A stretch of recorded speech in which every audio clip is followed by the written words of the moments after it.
పల్లె పల్లెన సువార్త పనులే జరగాలి, పట్టణాలలో ప్రభు సభలే చెయ్యాలి. పల్లె పల్లెన సువార్త పనులే జరగాలి,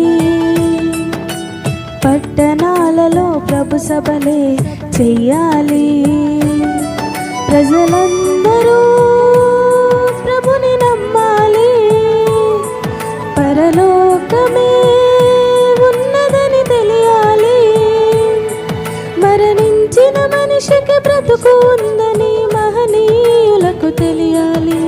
క్రీస్తు ద్వారానే స్వర్గముందని ప్రతి మనిషి తెలుసుకోవాలి.